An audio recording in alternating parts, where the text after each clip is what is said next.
Tonight, a powerful winter storm creates hazardous conditions and knocks out power in eastern Canada.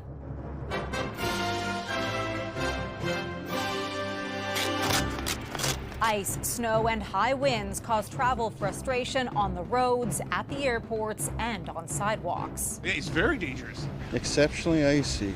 That's very slippery. Where the winter blast is headed next. What an alleged attack on Vladimir Putin's house means for fragile peace plans. You're saying maybe the attack didn't take place. It's possible too, I guess, but President Putin told me this morning it did. And supreme excitement for something new. Hopefully it tastes as good as they say. How long do you have to wait? Half an hour. The fast food driving Newfoundlanders to line up.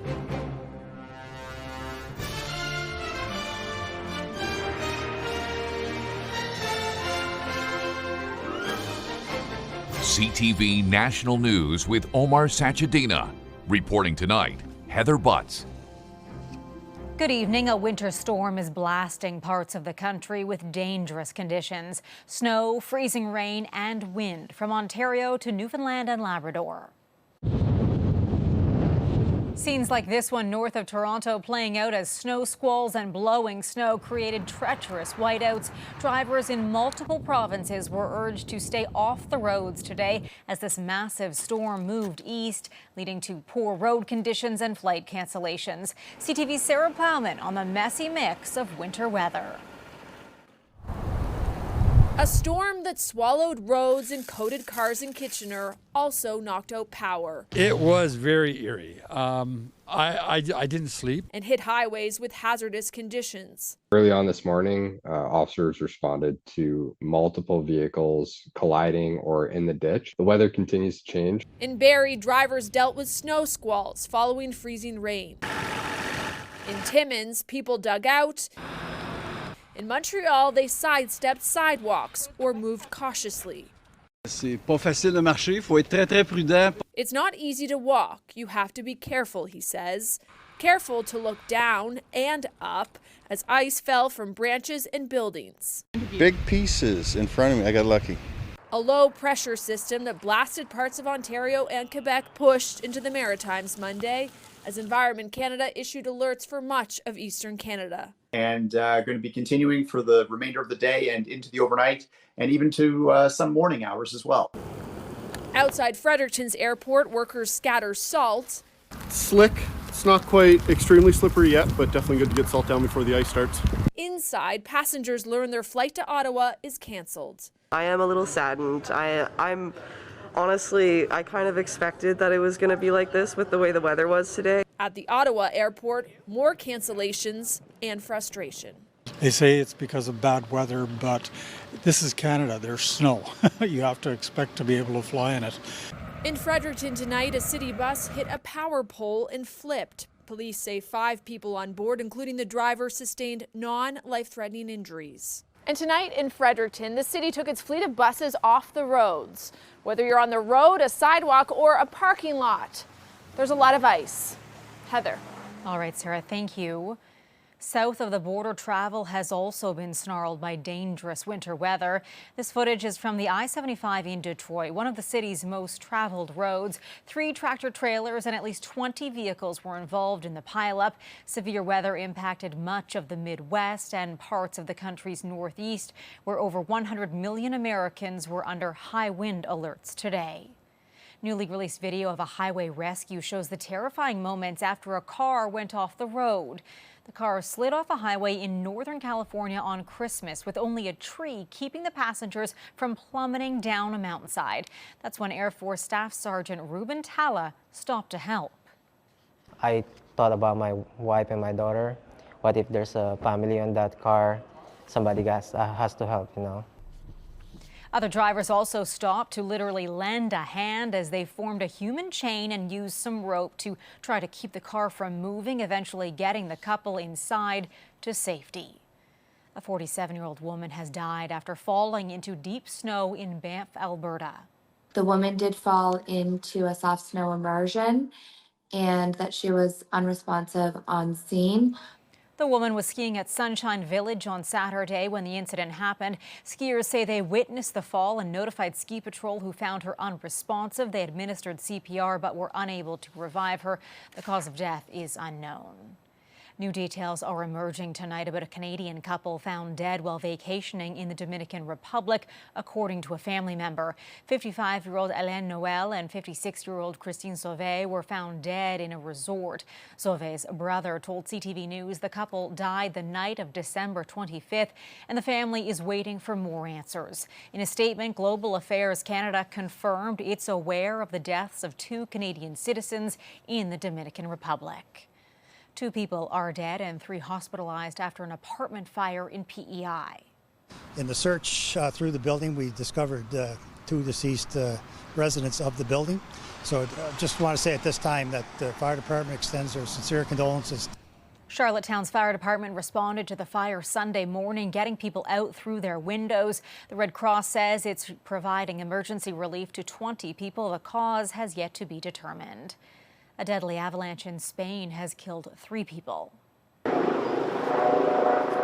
helicopter searched the area near a ski resort in the northern part of the country. A group of cross-country skiers were caught up in the avalanche, leaving 3 dead and 1 injured. 2 other skiers managed to escape and call for help. Russia is threatening to retaliate after it says Ukraine targeted Vladimir Putin's home in a drone attack.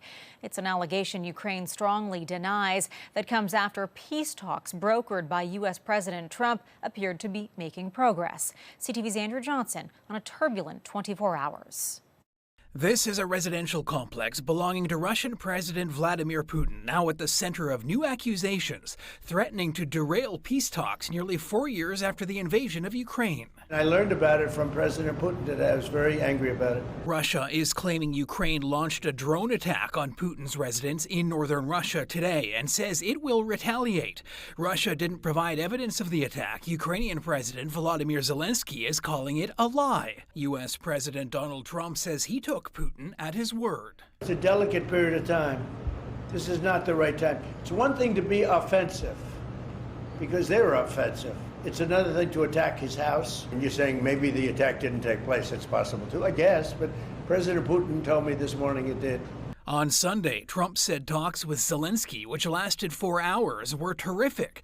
Zelensky said today the plan on the table includes a 15-year security guarantee from the U.S. We have great achievements, 20-point peace plan, 90% agreed, and U.S.-Ukraine security guarantees, 100% agreed. But critics question whether Russia is negotiating in good faith. Putin has no interest in a peace deal, and Putin has done nothing to indicate he's willing to withdraw any of his troops. It ultimately comes down to the United States putting pressure on Russia to accept any peace deal. Russia says it will continue with peace talks, which are expected in the new year. But a deal now seems further off than just a day ago.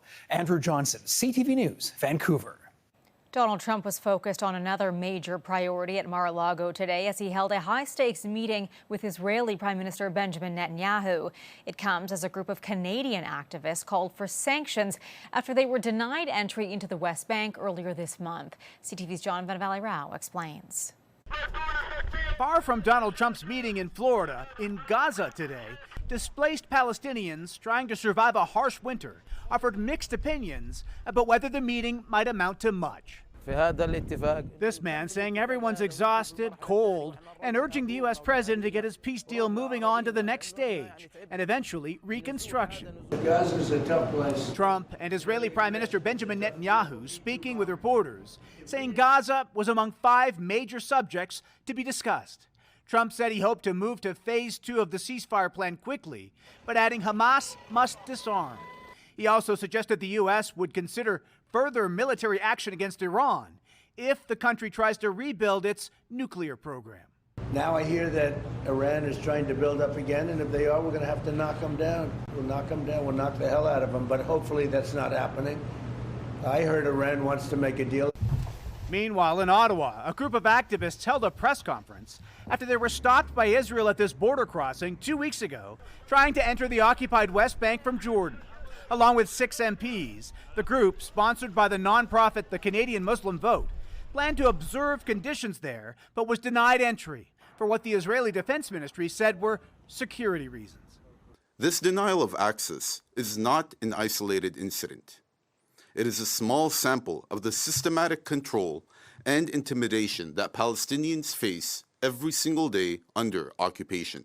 The group noting that Israel's security cabinet recently approved the recognition of 19 new settlements in the West Bank, which Canada considers illegal under international law, and calling for sanctions on items that come from them. Any settlement product that's developed and sold should be barred from Canada. As for whether that Canadian delegation will try to go back to the West Bank, today they said they'd like to, but aren't sure what will happen next. Heather. John, thank you. Tensions are rising between China and Taiwan after Beijing launched its largest war games ever around the island. China mobilized its army, warships, and fighter jets around Taiwan for live fire exercises, showing how it can cut off the island. Taiwan's government rejects China's claims over its sovereignty and condemned the drills, calling them military intimidation. The escalation comes less than 2 weeks after the U.S. approved an $11 billion weapons package for Taiwan. The man who stood up to a gunman during a terror attack in Australia is now speaking about what happened that day, wishing he could have done even more. I know I saved lots of people's life, innocent kids and women and oldest and men. And I know I saved lots, but I feel sorry still for the lost. Ahmed Al-Ahmed was seen on video disarming one of the 2 gunmen who carried out the massacre that killed 15 people during a Hanukkah event. In an interview with CBS, the shop owner, originally from Syria, described what happened. I hold him with my right hand and start saying a word, like to warn him, drop your gun. I don't want to hear his gun. I don't want to see people, screaming and begging, asking help. Today, families of the victims called for an investigation into rising anti-Semitism and security agency failures. Shortly after a knockout victory streamed around the world, former heavyweight boxing champion Anthony Joshua was part of a serious car crash in Nigeria. This was the scene where officials say the SUV carrying the British-Nigerian boxer rammed into a stationary truck along the expressway. 2 people were killed in the incident, though Joshua escaped with only minor injuries. The accident comes just over a week after Joshua's heavyweight victory on Netflix over influencer-turned-boxer Jake Paul. Coming up, I haven't seen it like this my whole life. We revisit one of the year's biggest weather stories that left Nova Scotia parched and vulnerable.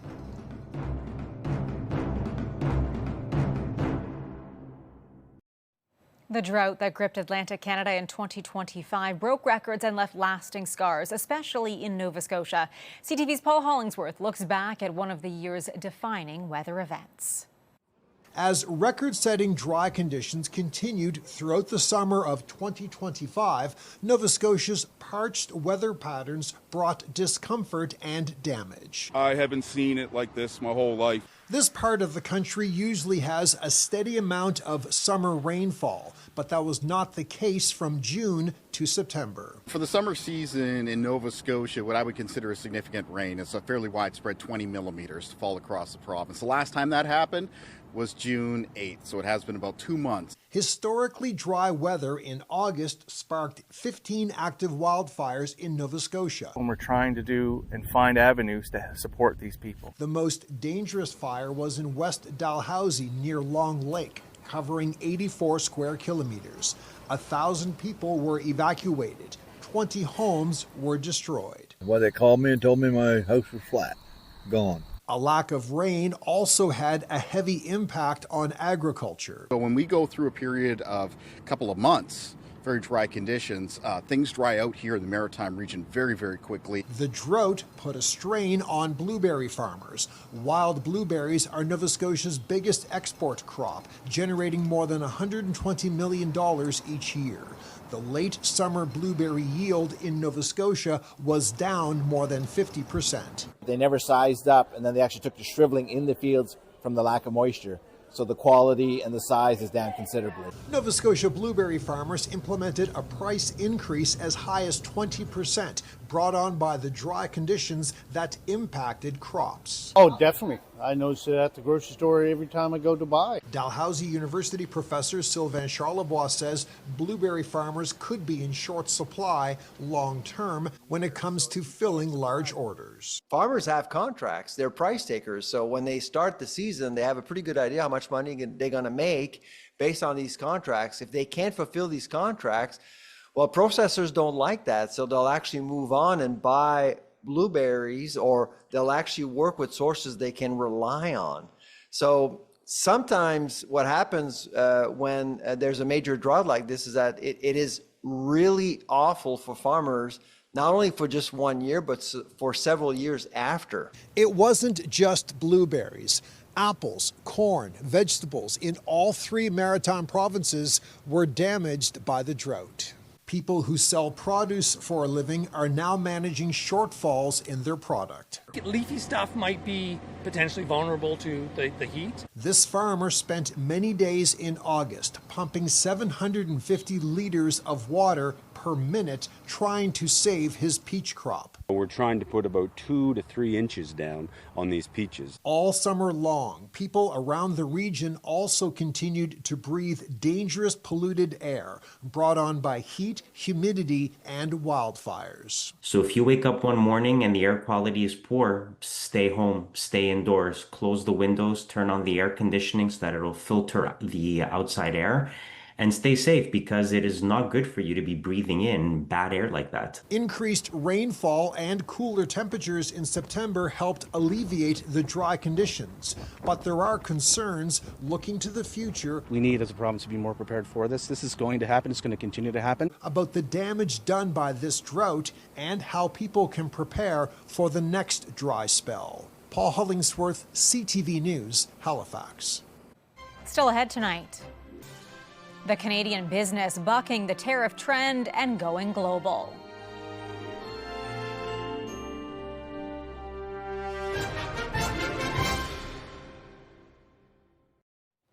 Following fan complaints, FIFA's president Gianni Infantino defended World Cup ticket prices today, pointing to heavy demand. So 10 million ticket requests every single day. This shows how powerful the World Cup is. And what is important and what is crucial is that the revenues that are generated from this are going back to the game all over the world. According to Infantino, fans from the U.S. have made the most ticket requests, followed by Germany and the U.K. As tariffs hit, putting a strain on Canadian businesses, one retailer is on the rise. Sukoshi is beating the odds, and as CTV's Judy Trin tells us, they're making a push beyond our borders. They waited hours to see K-pop star, former GOT7 band member Mark Twan, now a soloist, up close. I'm a fan of GOT7 and I flew from Edmonton this morning. They are fans of the music and the moves. I've cut choreography. They're all very synchronized. A cultural moment created at Sukoshi, a Canadian retailer headquartered in Toronto. K-pop fans have become loyal customers. 70% of the beauty products on the store's shelves are from South Korea. I was definitely more interested in it when K-pop started booming as well, right? Like BTS or Blackpink, they started getting really popular. So everyone was like, oh, these people are so beautiful. Sukoshi has 16 stores across Canada, but the CEO has bigger ambitions. One of the things as Canadians is we're very humble in what we do. And for me, I just want to show that, Asian beauty has a global presence. And there's so much runway in the U.S. for this. You heard her. Sukoshi is opening on the Upper East Side. In September, undaunted by a trade war, Sukoshi opened a store in New York. Next year, it has plans to expand to 40 stores. Almost all the new locations will be in the U.S. Even with tariffs, the company says it's been able to keep prices stable. Strengthening our margins, working with our brand partners, figuring out ways that we can sort of grow the industry and make it a win in all situations. Sukoshi is already the biggest purveyor of K-beauty in North America. The company wants to be the Canadian equivalent of Sephora. based here, but with a global footprint. Judy Trin, CTV News, Toronto. A beloved Montreal camera store has been developing memories since 1937, but with changes in the industry, the shop is now shuttering. I think we really need to be positive, find something positive. So for me, it's kind of a reset or a new avenue for me. 3 generations of the same family have run photo service, which caters to professional photographers and hobbyists. Now, because of cell phones, the camera equipment business has slowed. Customers have until January 3rd for a final snapshot of the storefront business. However, specialized printing and archival operations will continue. Still ahead, the fast food frenzy stopping traffic in St. John's.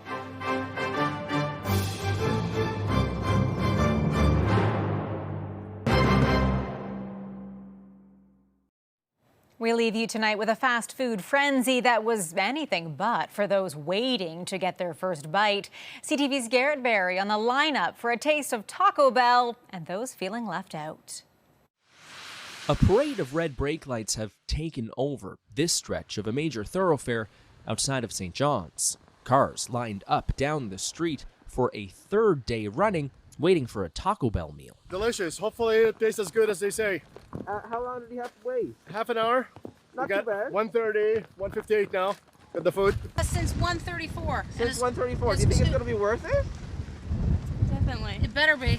It's just something different, something we haven't had in a long time. It was here a couple years ago, came and gone, but nice to have again, see? No, it's not the first time the restaurant has come to this province, but this reception has been staggering. Over the weekend, some reported waiting hours just for a taste. My son's birthday's New Year's Day. He wanted some. The lineup seemed pretty good today, so I said, okay, I'd get in the lineup for him to have a try. The city of Mount Pearl has been forced to implement some traffic measures to help manage this lineup. They've banned left-hand turns in or out of the Taco Bell restaurant itself. They also have enforcement officers down here in the lineup trying to smooth things along. One job, ensuring people can get in and out of this nearby funeral home. The dining mania hasn't spilled over to other area restaurants, and not everyone is a huge fan of the drive-through craze. Disposable dining dollars are at a premium more now than they've ever been. Restaurateur and industry advocate Todd Parent says the local independent restaurant scene is simply in competition with some of these fast food giants. We're in a world where the public needs to decide what kind of communities they want to live in, and if they want to live in fast food, franchise-dominated, cities and towns, then they get ultimately the customer gets to decide. He hopes that these dedicated customers remember businesses like his, especially during the slow winter months. Garrett Berry, CTV News, Mount Pearl. That is our newscast. I'm Heather Butts. Thank you for watching. Good night, and I'll see you again tomorrow.